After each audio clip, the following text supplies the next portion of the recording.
جبکہ قبضہ کر کے آپ کے اوپر لوگ غلام کرتے ہیں.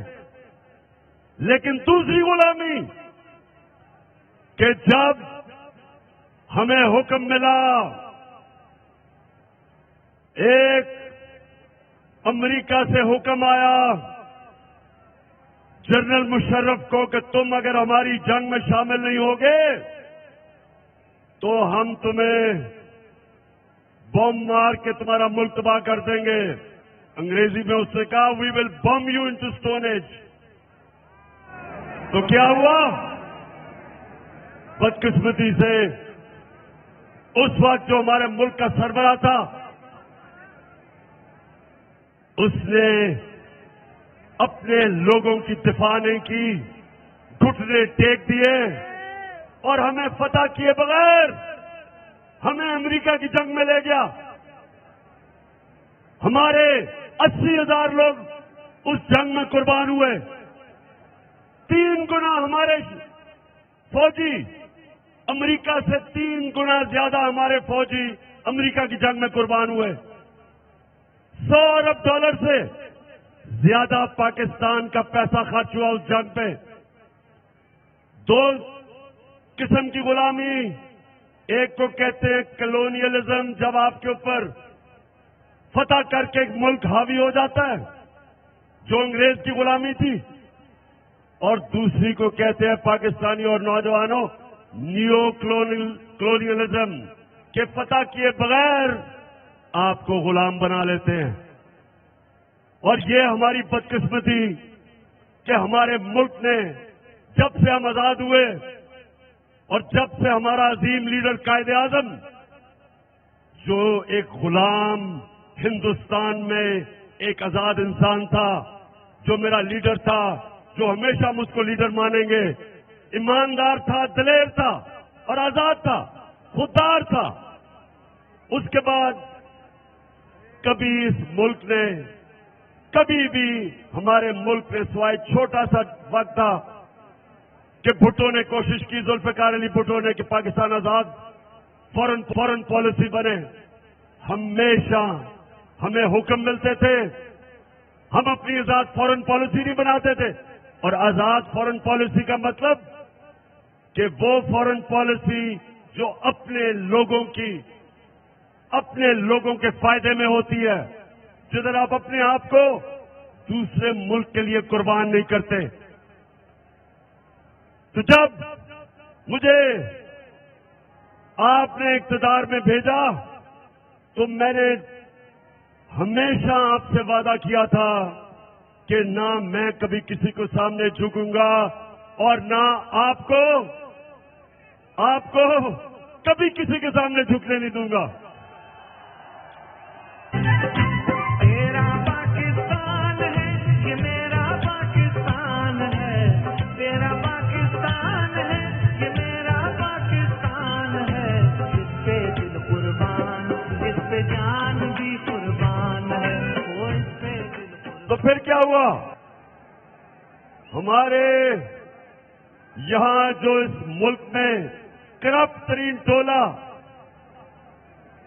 جو بعد میں جن کو میں 3 اسٹوجز کہتا تھا، ایک تھا اس ملک کا، اب میں کیا کروں، ملک کی سب سے بڑی بیماری زرداری، ایک تو وہ تھا، اور 2 بھائی جو 30 سال سے اس ملک کو لوٹ رہے ہیں. ایک باہر بیٹھا ہوا، وہ باہر بیٹھ کے پاکستانی فوج کو برا بھلا کہتا ہے، اور چھوٹا بھائی جو بھی بوٹ دیکھتا ہے پالش کرنے شروع کر دیتا ہے. یہ 2 بھائی.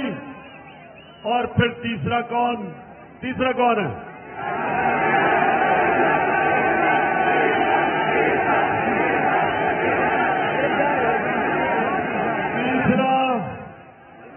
جو 30 سال سے اسلام کو بیچتا ہے. اچھا اب یہ سنیں، نوجوانوں یہ ذرا سنیں. اچھا اس میں بھی جب اقتدار ملا تو ایک دینی آدمی، آپ نے سمجھا ہوگا کہ وہ ایجوکیشن کی منسٹری لے گا، جو رحمت للعالمین اتھارٹی میں نے بنائی تھی کہ سیرت نبی میرے نوجوانوں کو بچوں کو پڑھائی جائے، چلو وہ لے لیں. اس نے وہ نہیں لی، اس نے NHA لیا، یعنی کہ سڑکوں کی منسٹری لی جس میں پیسہ بنتا تھا. نوجوانوں انہوں نے مل کے ان 3 سیجز نے مل کے انہوں نے کیا کیا؟ بتائیں ذرا کیا کیا؟ انہوں نے یہاں سازش کی. امریکنوں نے ان کے ساتھ مل کے، اور امریکنوں نہیں ہے جو بائیڈن ایڈمنسٹریشن ہے، انہوں نے مل کے یہاں ان کے ساتھ سازش کی. انہوں نے ہمارے لوگوں کو امریکن ایمبیسی میں بلایا، ان کو تیار کیا، اور اس کے بعد ایک ڈونلڈ لو، ایک امریکی انڈر سیکرٹری، اس نے بلا کے ہمارے ایمبیسڈر کو امریکہ میں کہا کہ اگر آپ عمران خان کو اس عدم اعتماد میں اگر اس کو آپ نے جتا دیا، یعنی اگر یہ عدم اعتماد فیل ہو گئی عمران خان کے خلاف، تو پاکستان کے خلاف، پاکستان کو ہم آئسولیٹ کریں گے، اس کے خلاف ہم ایکشن لیں گے. دھمکی دی. لیکن اگر عمران خان کو آپ نے ہٹا دیا، عدم اعتماد کو کامیاب کر دیا، تو انہوں نے کہا کہ ہم آپ کو معاف کر دیں گے، کیونکہ ان کو پتا تھا کہ چیری بلاسم شہباز شریف آ جائے گا عمران خان کی جگہ، اور وہ پھر ان کی خدمت کرے گا، اور خدمت شروع ہو گئی ہے. انہوں نے مل کے سازش کی. یہاں بھی ان کے ہینڈلر بیٹھے ہوئے تھے، ان سب نے مل کے پلان کیا اور گورنمنٹ گرا دی. اب میں یہ آپ سے پوچھتا ہوں پاکستانیوں، آج میں آپ سے پوچھتا ہوں کہ وہ کون سا اتنا بڑا مسئلہ تھا جو سب نے مل کے گورنمنٹ گرائی؟ آپ یہ سمجھیں کہ اس وقت ہم نے پاکستان کو مشکل وقت سے نکال لیا تھا. ایک ملک جس کا دیوالیہ نکلا ہوا تھا، یہی انہوں نے 10 سال دونوں نے مل کے جو ڈاکے مارے تھے، ملک کو کنگال کیا، بینکرپٹ کیا، مقروض کیا، ادارے تباہ کیے. سب سے بڑا بیرونی خسارہ چھوڑ کے گئے $20 ارب کا، وہ ملک ہمیں ملا. اور مجھے آج فخر یہ ہے کہ سب مشکلوں کے باوجود ہم نے اپنے ملک کو کھڑا کیا. ہم نے آہستہ آہستہ اپنی کنسٹرکشن کی انڈسٹری ٹھیک کی، اپنی زراعی، اپنے کسانوں کی مدد کی. ملک کھڑا ہو رہا تھا. تیسرے سال میں 5.6% ہمارا ملک بڑھا تھا. آگے دولت میں اضافہ ہو رہا تھا، گروتھ ریٹ تھی، ریکارڈ ایکسپورٹس تھی. ہم نے سب سے زیادہ آمدنی بڑھائی، ٹیکس اکٹھا کر رہے تھے. ہم نے جو کسانوں کی مدد کی، سب سے زیادہ پیداوار کسانوں نے ہمارے دور میں کی. تو جب یہ ہو رہا تھا تب یہ سازش ہوئی. تو میری آج بات سنے اٹک کے لوگوں، جب یہ مجھے سازش کا پتہ چلا تو میں نے ان لوگوں کو، جو لوگ سازش روک سکتے تھے، میں نے ان کو یہ بتایا کہ ہم نے بڑی مشکل سے ملک کی معیشت کو سنبھالا ہے. اگر ابھی یہ سازش کامیاب ہوئی تو ملک کو مشکلات کا سامنا کرنا پڑے گا. میں نے بھی بتایا، میں نے شوکت ترین فائنانس منسٹر کو کہا کہ بتاؤ، لیکن مجھے افسوس سے کہنا پڑتا ہے کہ ہم کچھ نہیں کر سکے. اور آج کیا ہوا ہے؟ آج پاکستان کا روپیہ تیزی سے گر رہا ہے. ہمارے جو فورن ایکسچینج ریزروز ہیں وہ ان 2 مہینوں میں 30% گر گئے ہیں. ہماری اسٹاک ایکسچینج ریٹ ہے. مہنگائی، ہر چیز مہنگی، بجلی مہنگی، آگے مزید اور مہنگائی. ہماری معیشت نیچے جا رہی ہے. کون ذمہ دار ہے اس کا؟ کون ذمہ دار ہے؟ بتاؤ اٹک کے لوگوں، کون ذمہ دار ہے اس کا؟ اور میں جو آج آپ کے پاس آیا ہوں، میرے پاکستانیوں یاد رکھو کہ یہ وقت اب ہے کہ آپ نے اپنے مستقبل کے لیے، اپنے بچوں کے مستقبل کے لیے آپ نے سب نے میرے ساتھ نکلنا ہے. کیونکہ اوپر کون بیٹھے ہیں؟ اوپر کون بیٹھا ہے؟ سب سے پہلے شہباز شریف. اب یہ سنیں ذرا اس کا. 24 ارب روپے کے اس کے اوپر کیسز ہیں. 24 ارب روپے کے کیسز اس کے اوپر. اور اب کیا ہو رہا ہے؟ اس کو NRO مل رہا ہے. FIA جو اس کے اوپر، جس نے اس کے اوپر کیس بنائے تھے، اب FIA سارے کیس ختم کر رہی ہے. آصف زرداری جس کے اوپر اربوں روپے کے کیسز نیب میں، آصف زرداری کہتا ہے کہ نیب میں اصلاحات کروں گا. پاکستانیوں، یہ ہے قیامت کی نشانی کہ آصف زرداری نیب کی اصلاحات کر رہا ہے. اب سوچیں کہ وہ لوگ جنہوں نے ملک کو لوٹا تھا، آج وہ اوپر بیٹھ کے سب سے پہلی چیز کر رہے ہیں، اپنے کیس ختم کر رہے ہیں. جو انٹیریئر منسٹر ہے وہ قاتل ہے، 18 قتل کیے ہوئے ہیں. وہ جو ابھی گئے ہیں لندن میں ملنے گئے ہیں نواز شریف کو، وہ سزا یافتہ ہے. اس کو سزا مل چکی ہے. وہ بگوڑا ہے، بھاگا ہوا ہے. اس سے پرائم منسٹر جا کے ملک کے فیصلے کر رہا ہے. اور جو اس کی بیٹی ہے نواز شریف کی، وہ بھی سزا یافتہ ہے. اس کو پروٹوکول مل رہا ہے پرائم منسٹر کا.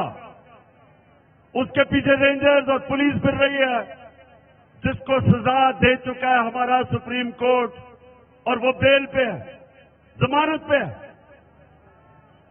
تو اٹک میرے نوجوانوں، میرے بزرگوں، میری بہنوں، صلی اللہ علیہ وسلم نے کہا تھا کہ قوم تب تباہ ہوتی ہے جب جیلوں میں صرف چھوٹے چور ہوں.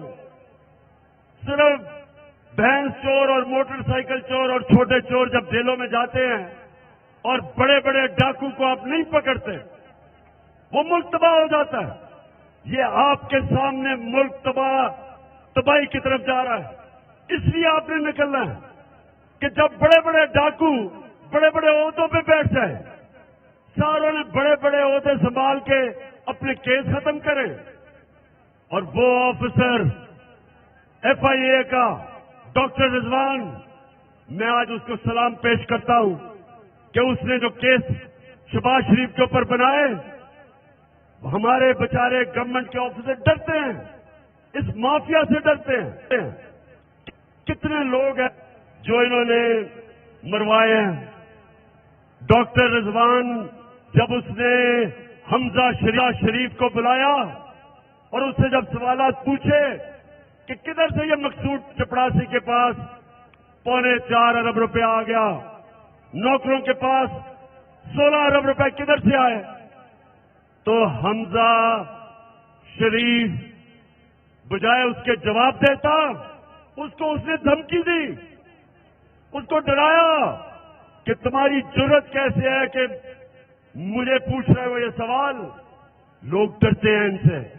اس لیے ڈاکٹر رضوان، آپ جیسے لوگوں کو ہم سلام کرتے ہیں کہ اس مافیا کو، اس کے باوجود کہ آپ کو خطرہ ہے، آپ ان کے خلاف ایکشن لیتے ہیں. کتنے لوگ انہوں نے مروائے. ایان علی کا جو کسٹم آفیسر تھا اس کو مروا دیا.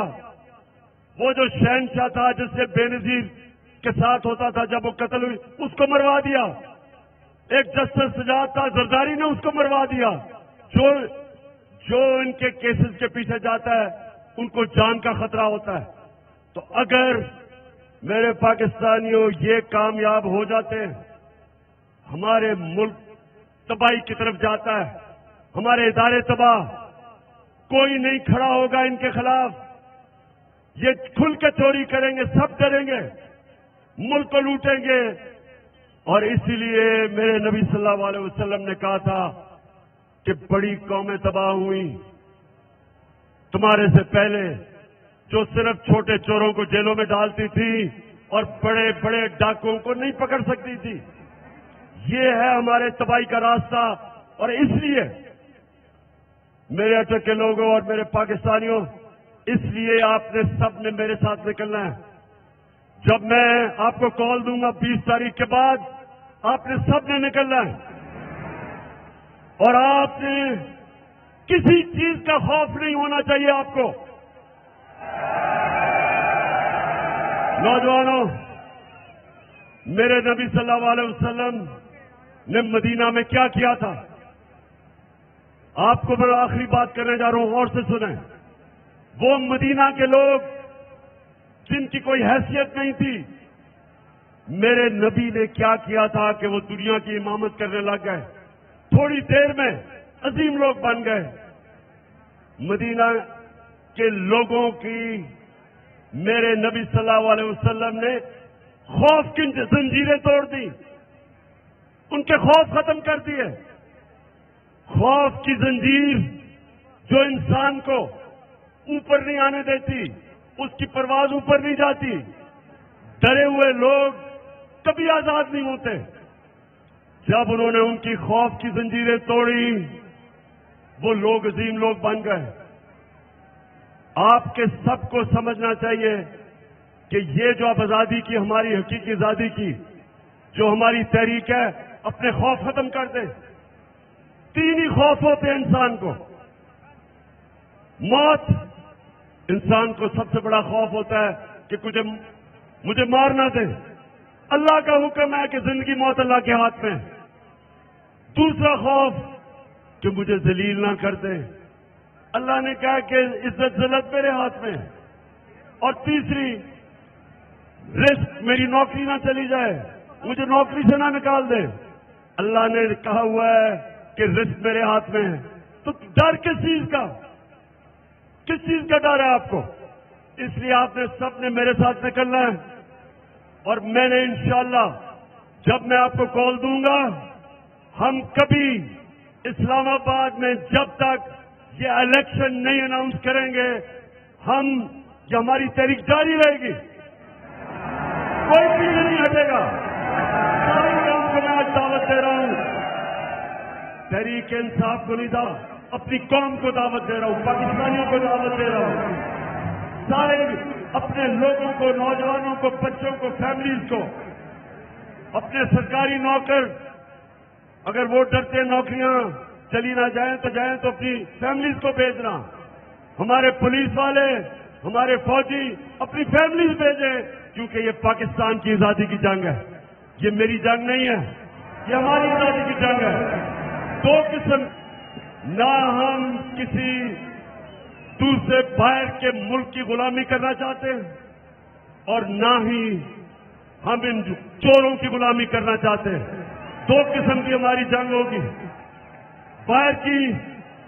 باہر کی جو سازش اس ملک میں اپنے پتلے رکھنے کے لیے، اس سے ہم نے آزاد ہونا ہے، اور یہ جو چور اور ڈاکو ہمارے اوپر مسلط ہو گئے، ان سے آزاد ہونا ہے۔ اٹک کے لوگوں، آپ تیار ہو؟ ہاتھ کھڑا کر کے بتاؤ۔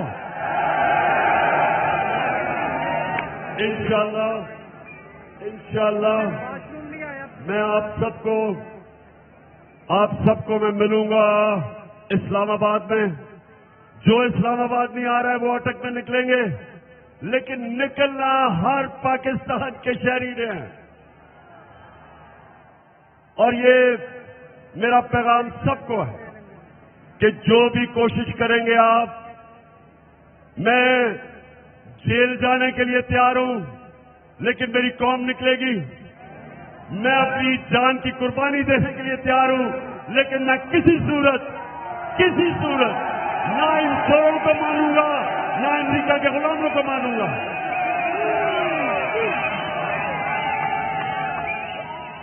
اٹک کے لوگوں، آج جس تعداد میں آپ نکلے ہو، اور جو میجر صاحب آپ کو امین اسلم آپ کو اور زلفی بخاری آپ کو سب کو اور جتنے بھی انہوں نے آرگنائز کیا ہے میں سب کو خراج تحسین پیش کرتا ہوں.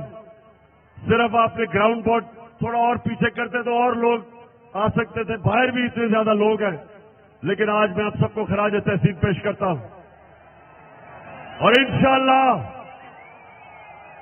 آپ کی اور میری اب ملاقات اسلام آباد میں ہوگی. پاکستان زندہ باد.